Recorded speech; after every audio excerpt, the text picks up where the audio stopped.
છે, લોકોને ખબર છે, ગામે ગામ ખબર છે, ગૂગલને ખબર છે, પણ પેલા સંસ્કારી ગૃહમંત્રીને ખબર નથી. એટલા માટે ખબર નથી કે દર મહિને કરોડો રૂપિયા એમની તિજોરીમાં આ દારૂ ડ્રગ્સના હપ્તાના પહોંચે છે. પોતાને સંસ્કારી કહે છે, પોતાને સારા વહીવટ કરતા કહે છે, નિષ્ફળ હોવા છતાં એમને પ્રમોશન મળ્યું. મુખ્યમંત્રી પાસેથી કેમ ગૃહ ખાતું લઈને હર્ષભાઈને આપવું પડ્યું એ પણ ગુજરાતના લોકો પૂછે છે, કારણ કે એમના જ કાર્યકાળમાં સૌથી વધારે ડ્રગ્સ વધ્યું છે ગુજરાતમાં.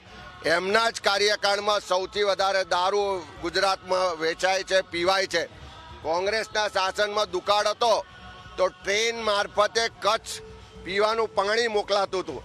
આ ભાજપના રાજમાં ટ્રેન મારફતે કન્ટેનરોથી દારૂ આવે છે. આ ફરક છે. પણ એ સંસ્કારી ગૃહમંત્રીને હપ્તા જે આવે છે એની લાલચમાં ગુજરાતની પ્રજા દેખાતી નથી. ગુજરાતની બેન દીકરીઓ વિધવા થાય છે દેખાતું નથી. અત્યારે જિગ્નેશભાઈ વર્સિસ હર્ષ સંઘવીની આ લડાઈ કરતા ગુજરાતના 6.5 કરોડ લોકો કે જેના યુવાનો આ નશાના રવાડે ચડીને બરબાદ થઈ રહ્યા છે, જેની નાની ઉંમરે બેન દીકરીઓ વિધવા થઈ રહી છે, એ 6.5 કરોડની જનતાની જે તકલીફ છે, પીડા છે, આક્રોશ છે. અને બીજી બાજુ સત્તામાં બેઠેલા રાજ્યના મુખ્યમંત્રી હોય, ગૃહમંત્રી હોય કે આખી સરકાર હોય, જે દર મહિને હપ્તો લે છે, એ હપ્તાની લાલચમાં ગુજરાતની જનતાને આજે નશાના રવાડે ચડાવવા માટે છૂટી મૂકી છે.